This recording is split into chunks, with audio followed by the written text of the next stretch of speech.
Welcome to the Eat Your Content podcast. I'm your host, Rich Herrera. This is your podcast for all things food and pop culture. Thank you for tuning in.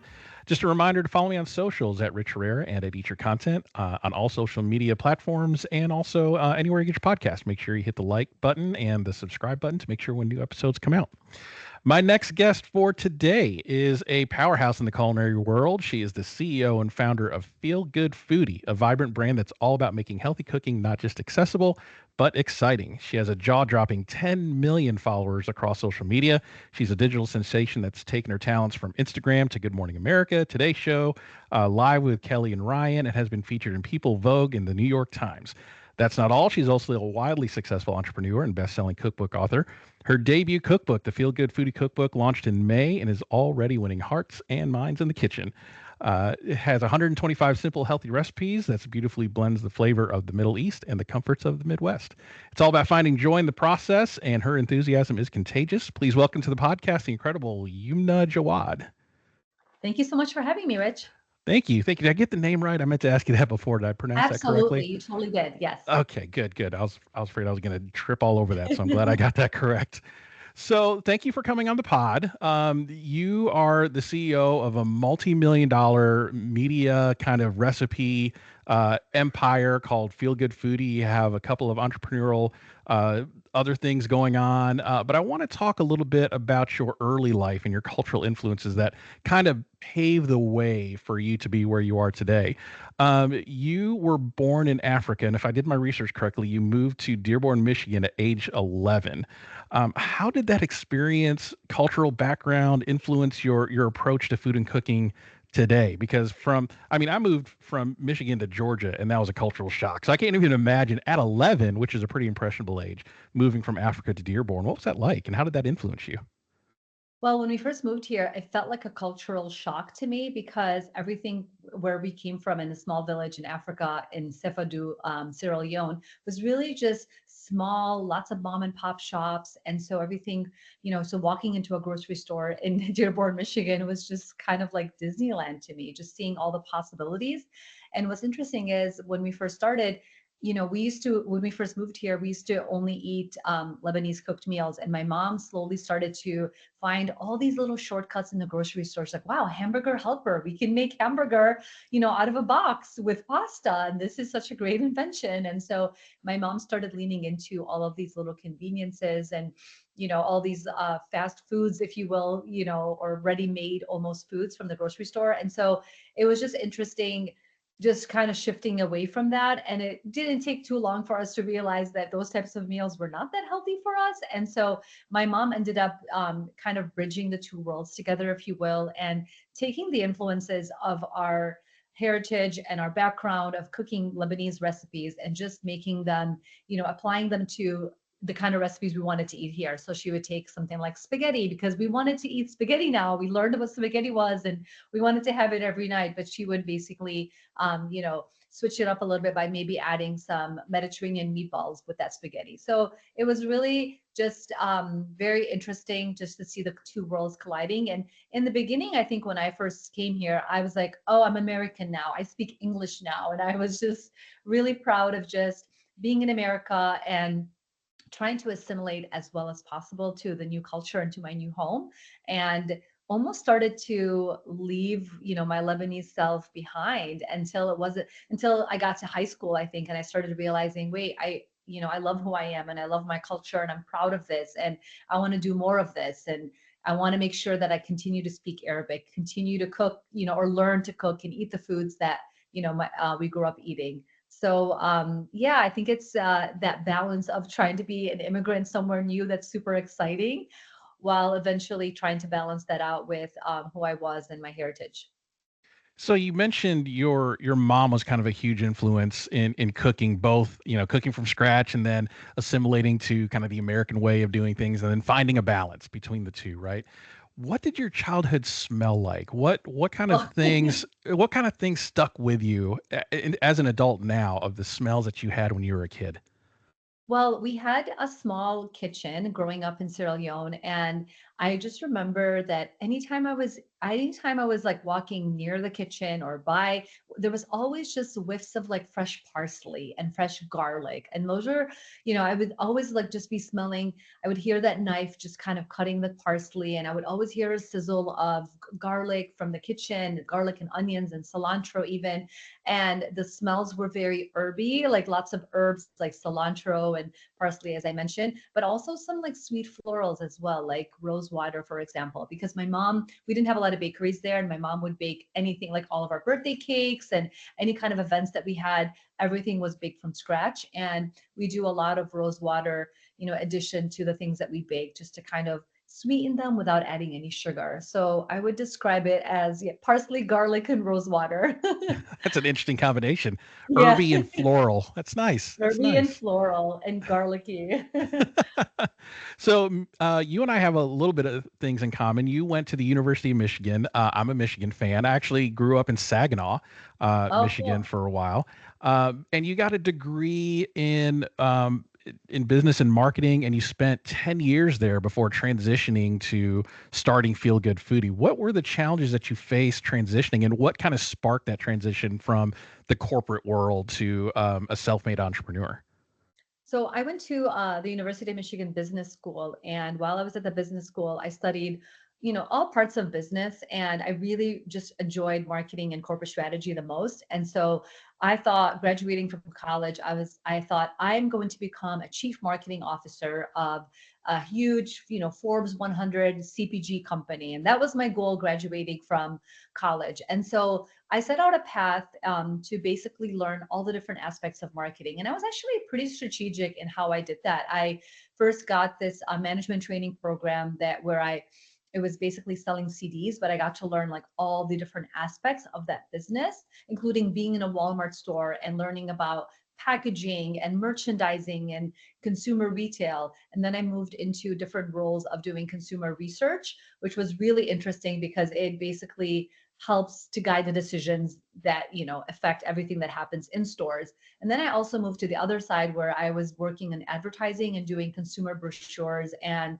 doing marketing from a selling perspective. And so I had a chance to basically have lots of different positions in marketing. And I remember after about 9 or 10 years having my son and going on maternity leave. And when I came back from maternity leave, the company that I was working for, it was a research company, and I was a senior market research analyst at the time. And so they started giving me less and less work. They were okay with me working from home, but it was less and less projects. And I was okay with that because I was working 20 hours a week, had really fulfilling projects that were interesting, and I was still making money and helping to support my husband, who was also just kind of starting his career as a resident and barely making anything, working 100 hours a week at the hospital, like Right, barely right. making anything. And so we were a young family. We needed the dual income. And so I was doing that. And at the same time, I was also a little bit bored because I felt like I'm used to working 40 hours a week. And so I took up this hobby of learning how to cook more for my family and just learning how to cook also for the fun of it. And I decided to learn how to cook publicly on Instagram. And when I started doing that, it was a blast. I mean, I met all kinds of people. I learned all kinds of new recipes. I feel like I got healthier in the process of it as well. And it was really interesting because I started to meet people who were saying, yeah, I think you can actually make a living out of doing this. But this was 2013, where we didn't have sponsored content, and we didn't have influencers, and we didn't really know about ad revenue on websites. And I didn't really understand how I could make revenue, but I kind of just stuck with it for the fun of it and thought maybe something will become of it. Maybe Food Network will discover me and I'll have my show one day. And that's kind of how I was thinking of it. I never thought of it as influencers.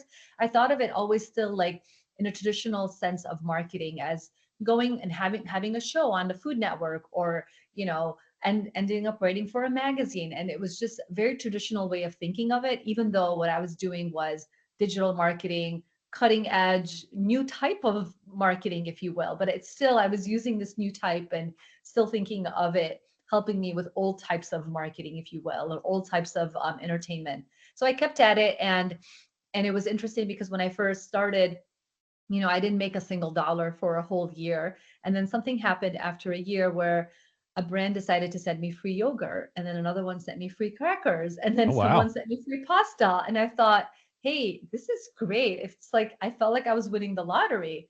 And then after that, after a few months of just getting free product, I started getting some nominal payments, like $50 here, $100 there. And in the beginning, it was enough to just pay for groceries. And then pretty soon it just kept growing. It was more brands. People started seeing my videos, or not even videos at the time. It was photos of, I was using like a milk brand, for example, and showing Hmm. how I use them in a baking recipe, or using pasta to make something that, I grew up making. And it wasn't until about 2 years after that where I actually started making good enough money where I thought this actually exceeds the income that I was making as a senior market research analyst. And actually, I'm kind of enjoying this a lot more, and I don't need that part-time job. So that's when I made the leap into actually working on Feel Good Foodie. But I still did that for probably 2 to 3 years on the side, thinking like, oh, this is just kind of like a fun thing. I'm making good money. I'm having fun. And then one day when my kids go back to school, I'll get a real job. I'll get my real job. And 3 years later, I realized this is my real job. Yeah, I mean, it just really took off. You gained all those skills from learning how to market in the corporate world and turn them onto yourself, Yes. and marketing for yourself and marketing your brand. Uh, so a lot of the things that you learned along the way really transitioned well into Feel Good Foodie, because I stalked your Instagram, I looked at your website, and it is very um it's very easy to look at the videos, very easy to follow, and you have a specific way of doing those cooking videos that everyone knows what to expect when they go onto your Instagram or their TikTok, and you're going to get a quick recipe, and all the information is right there, and it looks really good. And you were kind of on, like you said, 2012, 2013, kind of at the beginning of the social media monetization boom. I mean, now it's hard to kind of break in now, but in 2012, 2013, it was a rare breed, and you really took advantage of that kind of hole in the marketplace, and really made a name for yourself. It looks really good. So good job with Yeah. that. Thank you so much. Thank you. So what was the initial vision for Feel Good Foodie when you first started the blog and the website? Was it just a repository of recipes that you could hold on to from your family, or what was the initial thinking behind that? So when I first started, I wanted to learn more about nutrition and about cooking. And I wanted to learn about how food can feel functional while still tasting good.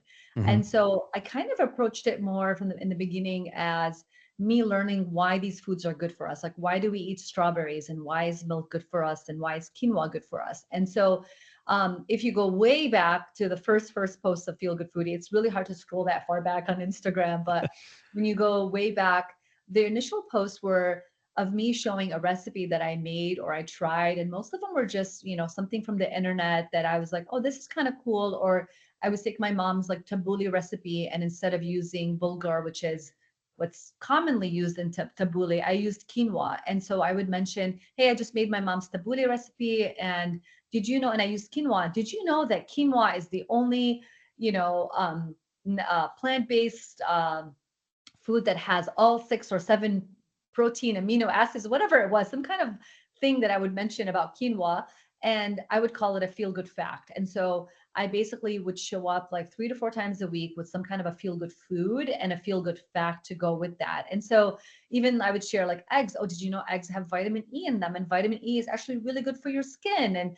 And what I found was that people did not care about any of the things that I was sharing, but they cared about the recipes that I wasn't sharing. Just I was sharing a photo of the food, and I thought that, nobody wants the recipe because the internet is full of all kinds of recipes and people have recipes from their family. But it turns out that people wanted my recipes. And so it took me a couple months to actually figure it out, because every time I would share a photo, people would say, well, wait, what's the recipe actually? And it was interesting to me because it was simple things like how to make oatmeal. And now if you Google how to make oatmeal, Feel Good Foodie is the number one search result for that term, which is really Wow. interesting because when I first shared that, people were like, how do you make oatmeal? I'm like, do you really not know how to make oatmeal? And to me, I was like, it's on the packet. It says for Right. a cup of this, and they're like, but yours looks creamy. I'm like, yeah, because I added a splash of milk. And so to me, it felt like growing up with a mom who cooked all of our meals home cooked because we lived in a small town with like one or two restaurants. Hmm. We had no other choice. I felt like, well, my mom always made breakfast, lunch, and dinner for us, and making oatmeal is just something that's like easy and common. And but it turns out that people just didn't want recipes. They wanted recipes from somebody that they resonated with and somebody that they actually felt they could see themselves in. And so they looked at me, oh, she's, young 30 something mom, barely has any time in her hands, and look at this beautiful meal that she put together and it sounds easy. I want to make that. And so it was the accessibility of it and also just the ease of the recipes that got people's attention. And I had to let go of feel good facts because nobody cared about them. Nobody cares where quinoa comes from. They just want to see Nobody what you did with cares. it. Exactly. Nobody cares where it comes from, what it does. And I only started on Instagram in the beginning. And what was interesting is I always thought that blogs were dead. In 2013, I was like, nobody reads blogs anymore. That's like so old. It's like a thing that people did in the early 2000s. And this is it. Instagram, Instagram was only about 3 years old at that point. I'm like, Instagram is the new blog. It's like a Mm. mini blog. And this is where everything is. And I would actually put my recipes in my caption at the time.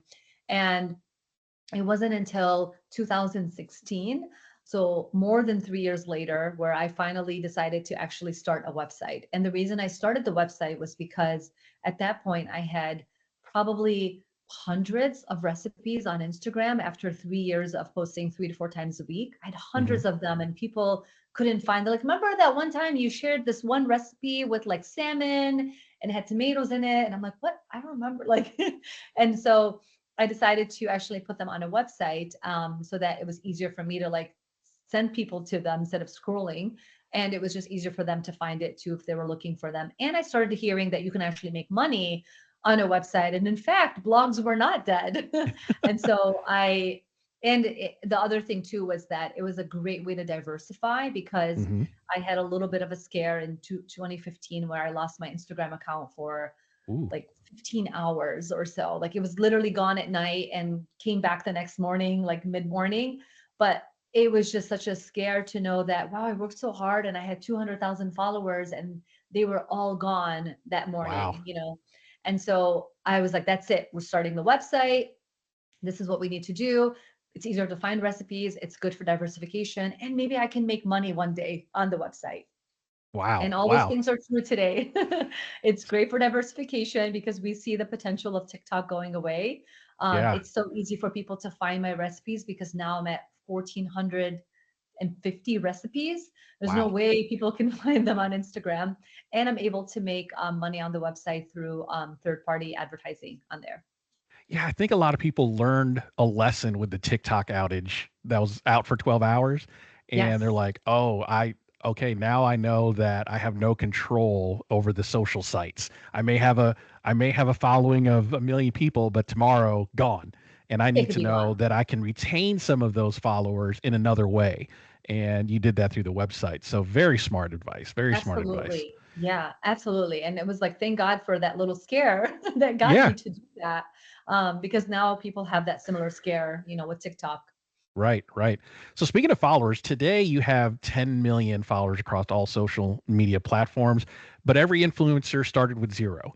Was there a particular recipe or a post that blew up that because the first 100 followers is the grind, right? And then after that, you might gain some momentum. But was there a post or a recipe that you posted that blew up in some way that got you to the million, and then after that it was just like a snowball, just kept gaining more and more followers? Do you remember that moment, and were you excited Yeah. when you saw that?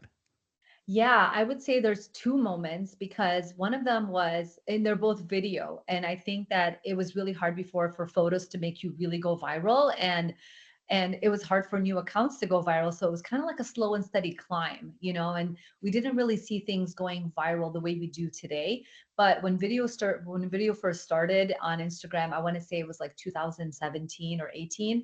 I was one of the first people to actually share food videos. And there weren't a lot of accounts doing that at the time. So there wasn't a lot of competition.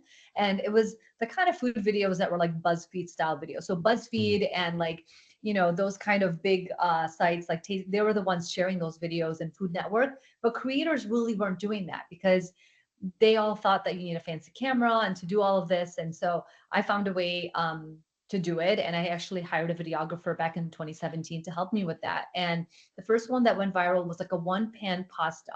And I started the video with just like holding raw pasta, like spaghetti in my hand and dropping them into this pan and then just dropping everything else on top of it, like tomato paste and water and veggies and onions. And people were like, what's happening? Like, why is everything going like why is everything going on top of the pasta? And how is this happening? And it was basically a Martha Stewart recipe of a one pan pasta where you basically put the pasta, the water, and all the veggies and you bake it all together. And after about 45 minutes in the oven, beautiful baked pasta dish, and people loved it. The moms loved it, and then the really true hardcore Italians hated it. And I think it was this just like love hate passionate thing. And I was like, I didn't even come up with this idea. It's like a Martha Stewart idea, but just decided to share it in a fun, different way.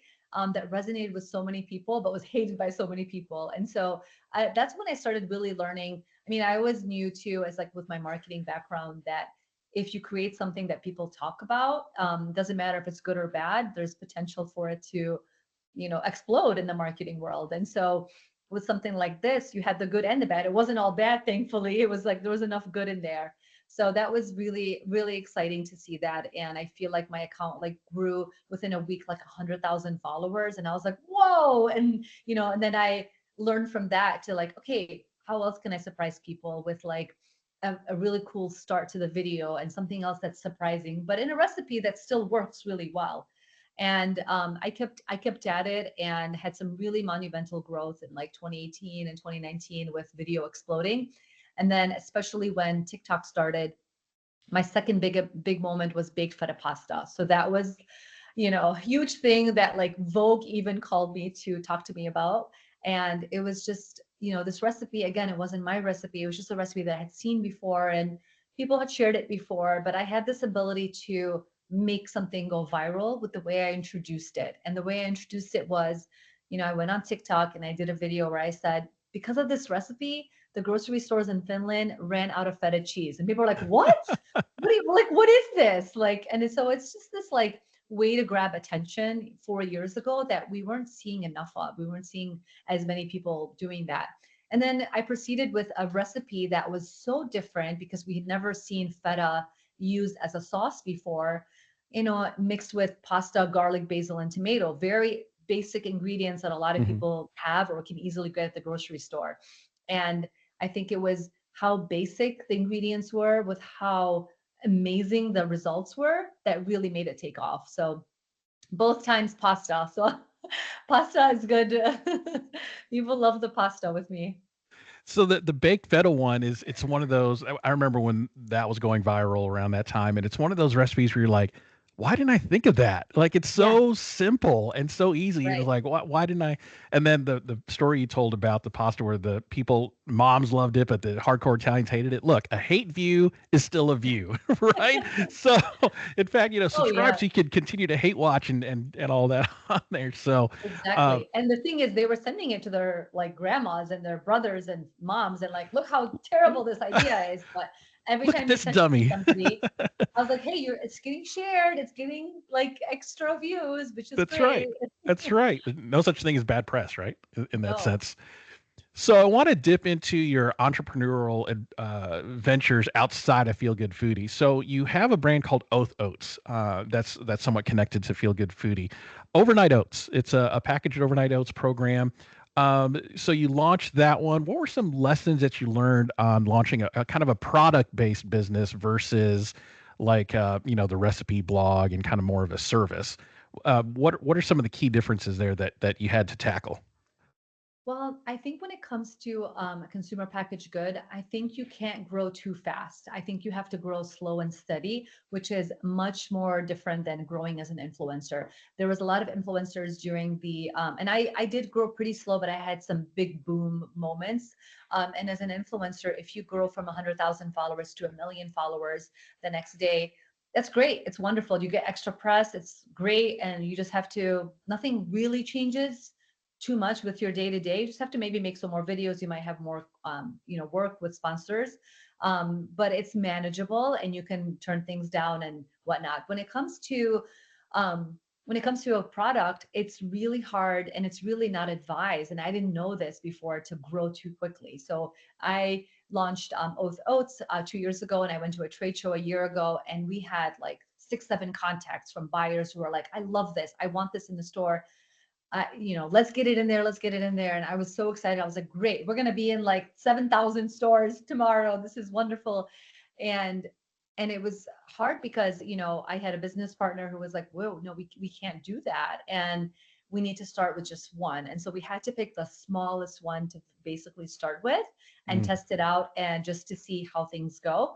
And that was a huge new learning for me too, just to see that. And it's not easy getting into that first one either. Everything is so much slower in that world, it seems, because it's just dealing with real merchandise. There's hmm. expiration dates, there's like limitations, there's quotas you have to meet, there's marketing expectations.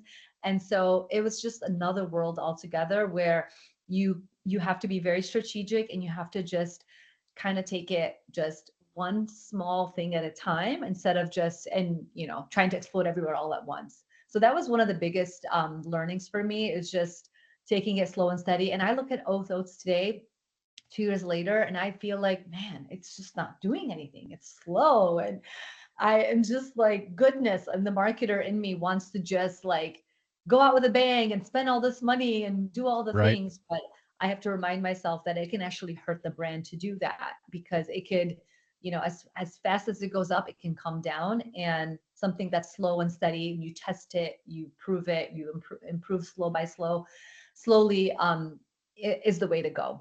Not a sprint, it's a marathon, right?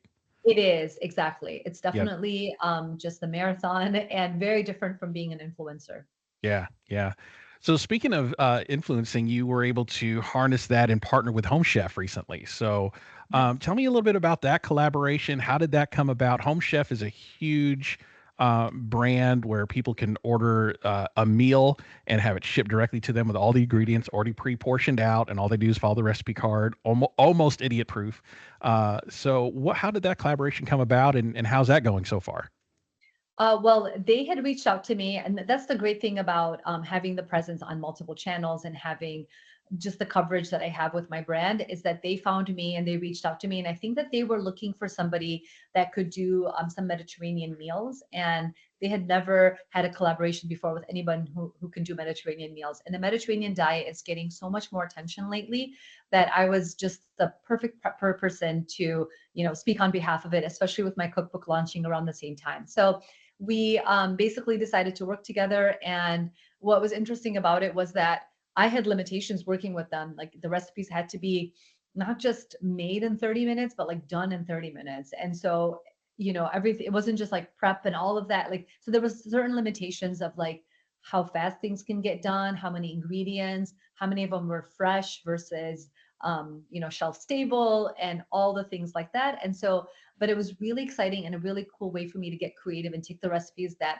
people loved on my website and try to tweak them a little bit, modify them, and make them even better with Home Chef, and in a way that they taste good. They're made in such a convenient time, and they're delivered to their home. So it was such a great partnership, and we ran 4 weeks of 8 of my meals, and so every week you can pick two of the meals, and it just ended at the end of January, actually. Oh, So okay. So yeah, your it so your was recipes really, aren't available anymore on there. they're no longer available. Exactly. And Oh, so oh no. what's interesting about it is that because Home Chef is constantly, rotating menus, Yeah. there's always something new. So if you have an account with Home Chef for 52 weeks, you will have 52 weeks of different recipes to select from all year long. I think they might have some of their classics that they repeat here and there, but Yeah. um the ones that they work with influencers, they're, and there's probably like a handful of influencers they've worked with. And I was fortunate enough to be one of those. And yeah, and so the meals were limited time only. Oh, okay, okay. So I can feel better saying this then because I used Home Chef in the past when I was learning to cook, and then I realized I was learning to cook, and then I was like, because Home Chef, I mean, for the ingredients, it can be a little pricey over time, right? And then I Yeah, realized I can buy these ingredients. I can just follow the recipe card, buy the ingredients at the store, and I kind of learned my way out of Home Chef in that sense. right. And it's kind of like your customers are doing that in a sense. So I thought that was a really interesting business model. Seems to work for them. There's always new cooks coming in, new Absolutely. home chefs coming in, and And I did that too when I first started too. And I look at myself, and I always look at the people who follow me as Yumna 5 years ago, for example, or Yumna 10 right, years ago, or like previous version of me. And when I first started, when I first got married, when I first had kids, when I was first learning how to cook, and what are some of the things that were helpful to me at that time. I want to know your top 10 tools of your must-have kitchen gadgets. Like that's really helpful for Yumna 10 years ago, or having a home chef meal where it's like you have meals from somebody that you know and trust, but I don't have time to grocery shop and I just want it to be easy for me and in a convenient way. mm, And I actually had done some of those myself when I first started to cook as well. And it was great because it taught me new techniques that I hmm, probably wouldn't have sought out myself. Like you might look for a lasagna recipe and you might look for a taco recipe, but for mine, one of them was like a hummus crusted baked chicken. Like you would never think to like do right, something like that. But after making a recipe like that, you can learn that, hey, I can actually use hummus to create a crust around chicken. Like that's really cool and different. And it's added protein to the chicken, for example. right, So I right. love it for that reason too, of just expanding your wheelhouse of the type of recipes and techniques that you know. Yeah, I learned a lot from Home Chef, so I'm not knocking it. Yeah, I just, it's really cool. Oh, yeah, absolutely. I Yeah. just But you're right. It learned my does. way out of it. Yeah. Because after a while, you're like, okay, well, I get how they do this. And now I can probably do it on my own. So Exactly, yeah, exactly. it's interesting. So let's talk about why you're actually here 30 minutes later. Your cookbook just launched. And so congratulations on that. This is your first cookbook. So walk me through the process of what it was like developing a cookbook when, you have recipes that sometimes maybe you don't measure things out because you just kind of do things on the fly and you taste and it tastes fine and but you don't know how much you put in there. So having to put all of that to pen to paper and putting it in a book, what was that process like, and how long did it take, and getting all that together? Yeah. So I'm lucky because I did have the experience of having the website before launching the cookbook. So I've had the Mm, website since 2016. And so I've had to actually put measurements of salt and pepper. And I had to find out from my mom, for example, on some of these authentic recipes, how she makes them, and really try to figure out what measurements work the best for the best flavor of recipes. So I had some of that experience, which really helped me. But I think that, as a recipe developer, you're still tested when you do a cookbook, because the cookbook just feels so much more official because it's all getting printed. And so hmm. that process of it was really nerve-wracking because I signed a deal to do the cookbook in 2021. Was it 2020? I think it was, and the end of 2020. Yeah, at the December 2020, and I knew that the book was not coming out until May 2024. I knew it was going to be Oh spring wow. 2024.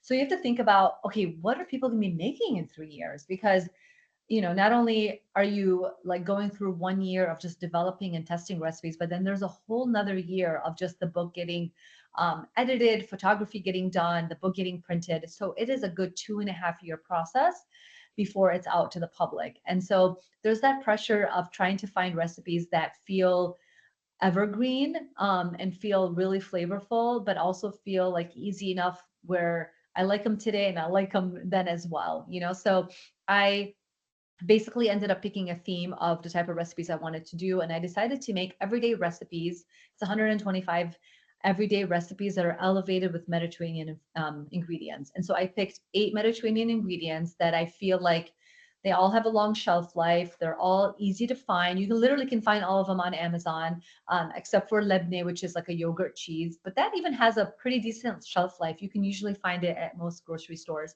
Hmm. And I just decided to take everyday recipes and try to see how we can take these ingredients and, elevate them. So, I didn't get too crazy with the recipes. I might have a baked chicken recipe, but for example, using some yogurt on it, to just make it more tender, make it more juicy, and add a little bit of tang to that recipe, which was really unexpected and interesting. Or adding tahini to banana bread instead of half the butter. Oh, wow. So I made it, yeah. And so I didn't have to start completely from scratch. I had recipes on my website that I knew and loved. I'm like, well, I have a lot of banana bread recipes, so let's do another banana bread, because this feels like if it's an everyday cookbook, it should have the basic things like baked chicken and banana bread and oatmeal, but let's do a different flavor. Let's, Hmm.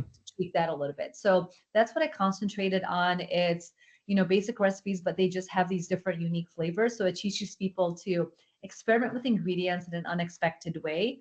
But it's not scary, because if you don't have rose water, you can just put vanilla extract. If you don't have tahini, you can just use olive oil, for example. And so with every one of these eight, flavor boosters, there's always a substitute for it.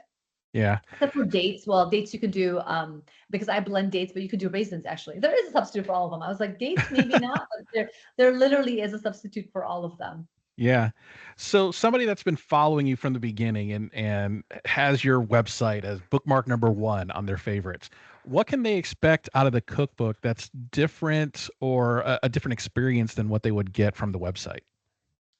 So the website feels like everyday types of recipes. That is a lot of healthy American recipes. Like you'll find in there like air fryer sweet potatoes. You'll find like ground beef tacos. Just a broad range of healthy-ish recipes. So everything that I do, I just add a little bit of a healthy-ish twist to it. But you also find some really authentic Lebanese recipes, like how to make stuffed cabbage rolls, for example, or how to make baklava from scratch. So having some of those recipes, it's just very broad on the website, where you're Hmm. getting some, simple Mediterranean recipes, some like really authentic Lebanese ones, and just a lot of everyday American recipes that are just a little bit healthier, like by using Greek yogurt instead of mayonnaise and things like that. When it comes to the cookbook, it truly feels more like a package deal. And the way it's kind of feels more like a package is because all the recipes are kind of intertwined through these eight Mediterranean staples. So everything is Mediterranean, or a Mediterranean influence, and everything is going to have a feel good ingredient to it. It's going to be super colorful. It's going to kind of fit through this lifestyle, and they all work together. Like, especially, whenever I have dinner parties, I'll just grab my book. I'm like, the seafood chapter works with the meal, with the meat chapter, with the sides, and even the desserts. They all just kind of, all the flavors really complement each other. So it Right. feels more thematic. And it just feels more like a comprehensive, like one chapter of my whole website. But actually, 100 of the 125 recipes are brand new, Oh, and okay. they're not on the website. But it's like things like tahini banana bread, where it's banana bread. I have banana breads on the website, but not the tahini version. So yeah, Right. 100 of them are brand new and people cannot get them on the website. Oh, interesting, interesting. Yeah. So the cookbook launches, and of course, with any popular influencer with a cookbook, you got to do the media tour, right? And you got to do Yeah. the grind, got to get Yes. out there and promote the thing. So I was doing some research on you, and I was watching these cooking segments, and cooking segments in general for me on morning shows are just stress inducing because I'm feeling for you food chefs, cooks, influencers trying to cram like five recipes in 3 minutes. Like, what does that feel like the first time you had to go out there and do that and try to cram all this stuff in 3 minutes? How stress inducing was that? Trying, okay, you got to do this, and the end product is this. On to the next one. Oh my gosh, it is. And they'll warn you. It's like, okay, five recipes, and like Good Morning America. I was on Good Morning America, and we had a Mother's Day theme because my cookbook came out right before Mother's Day, and so we had a Mother's Day theme, and it was five breakfast recipes. And so they tell you, oh, the segment's going to be 3.5 minutes. I'm like, three and a half divided by five. I'm doing the math. I'm like, okay, so intro, conclusion, that leaves me about like 15 seconds for each one, and you try to Wow. think of the things to say for each one, but then you also want to show action, right? You don't want to just point at things because pointing at things can be kind of boring. So you're stirring some things, you're pouring, and you try to chop a little bit, but it goes by so quickly, and it just feels so rushed. And what ends up happening is like they just kind of start walking towards you, and you're like, oh, I gotta move. And it's time to move to the next one. But it's super exciting. It's really fun, and I find that I was able to prepare for them by just trying to think of one thing to say about that recipe and try not to overwhelm myself. So I was like, okay, it's one action and one thing to say about it. Move on. One action and one thing to say about it. And I think by my seventh one, I became a pro, and I was like, I got this. I can do this. And I think what helped me too is that I had been going on other shows, more local shows before that, Hmm. which really helped me prepare for it. I was actually on the Kelly and Ryan show for the first time in February 2020, and I made a soup recipe, and it was nice because it was 4 minutes for one soup recipe, and it felt like that felt rushed to me at the time, but building onto that from 2020 all the way to doing the media tour in 2024, I felt like okay, I'm prepared for this. I have the expectations, and you just got to keep your eyes on the producer because they'll be Yeah. like, move along, and like I learned who to look at because you want to look at the host, but you have to still look at the host, but in the corner of your eye, you always have to be looking at the producer because they will tell you to zip it or continue, That's continue elaborating on that point. Man, that stressed me out just listening to that. I think it's funny Yeah. that you mentioned Good Morning America because that was one of the ones I was actually going to talk about a little bit.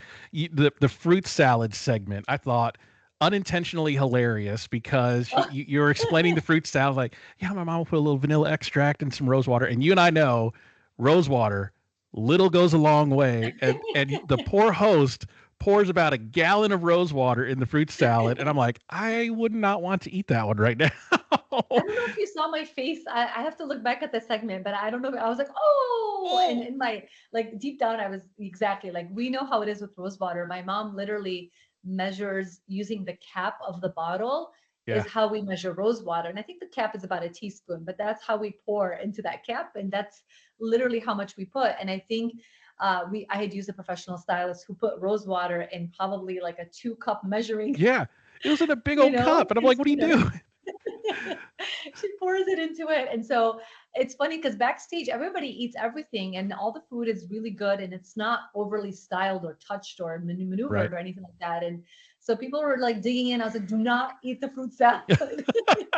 Rinse it out first with some water, get all of that out there because otherwise, I mean, it's just so strong and so Yeah, floral. yeah. But I laughed so much deep down inside. It was like, and it was such a beautiful big bowl of fruit salad. I was like, please don't let that go to waste. Can we rinse it and just eat it? It's just has a little bit too much rose water. Yeah, I saw her pour that, and I was like, "Oh, oh no." And you were so graceful, you're like, "Well, I didn't tell you how much to put in." Yeah, I'm like, it's my fault actually. So that was funny. That was funny. Yeah. So, what does the future hold for Feel Good Foodie, Oath Oats, any other partnerships? I want to take the last few minutes here and just roll out the red carpet for you. Let you promote whatever you need to promote, want to promote. Where can people find the cookbook? Where can people find you on social media? What's the website? All of that. Thank you. Well, the cookbook became a national bestseller within a week, which I was super proud of. And it's really cool to still see that the cookbook is doing really well on Amazon and local bookstores. And I'm still actually personalizing and signing cookbooks. So it's definitely a really cool gift for anybody who's trying to eat more Mediterranean meals or who just loves to cook. And it's really fun to see the cookbook doing so well. As far as the website, it continues to grow every single year. And every year we exceed the growth from the previous year. So I want to continue to build that out and really create a food media site that houses all kinds of not just recipes, but tips and tools to really help the home chef navigate through what's for dinner and what's for lunch and breakfast and snacks and dessert and everything in between, and really make them feel like they have a resource and a friend when it comes to making recipes. And I want to always demystify anything that we feel, feels overwhelming. Because I know when I used to watch my mom cook, I was just overwhelmed by the things that she would do, making yogurt from scratch and making tomato paste from scratch. And I want the home cook today not to feel so overwhelmed by any of that, and to really feel like home cooking is something that they could whip up when they come home from, a busy day at work. So I want the website to continue to do that. And then I really want Oats also to continue to grow. I mean, we're still such a baby company, and I want to see that in more stores. I want to, reach out to those 7 contacts eventually and get it in all of those stores and get it into thousands of stores nationwide, and really become, have the name kind of become a staple breakfast commodity, the way you have Cheerios, for example. Like, that's my Hmm. overarching huge goal for Oats, is to really just have it be a big champion for breakfast for people who are looking for something convenient and tasty and easy. So I think it really delivers on that, and it feels like an overall, like, it fits my overall package for Feel Good Foodie and what I'm trying to promote as well, because I just want people to eat more at home, whatever that means. Even if it's like, the ingredients are delivered to you like it is for Home Chef, the ingredients come to you in a package like it is for Oath Oats, or you're getting your own ingredients and hopping on the website. I want you to cook at home and feel empowered to do more of that. And I hope that, more of my followers and more people who find me have a chance to do more of that. So yeah, I feel like I'm going to be, I'm in my early 40s. I think I'm going to be making TikTok videos and food videos until I'm in my 50s, because I just love it so much and I enjoy it so much. And I just want to continue to see the brand grow and thrive. And Yep. you can find me everywhere as Feel Good Foodie. I actually personally respond to all my DMs. If you listen to this podcast, I'd love to hear from you and what you took away from it. I respond to all of those and respond to all my comments on my website and on all social media. It's a lot of work, but that's how I keep in touch with my community and just keep a pulse on what matters to people. And the Feel Good Foodie Cookbook available anywhere you get books, on Amazon and local bookstores as well, right? Absolutely. Excellent, excellent. Yumna, Jawad, thank you so much for your time. I appreciate it. It was a joy and an honor talking to you today. Looking forward to what comes next for you, and I'm definitely going to try to find that tahini banana bread recipe because that sounds fantastic. Yeah, it's so good. Thank you for your time, and I appreciate you coming on the pod. Thank you so much.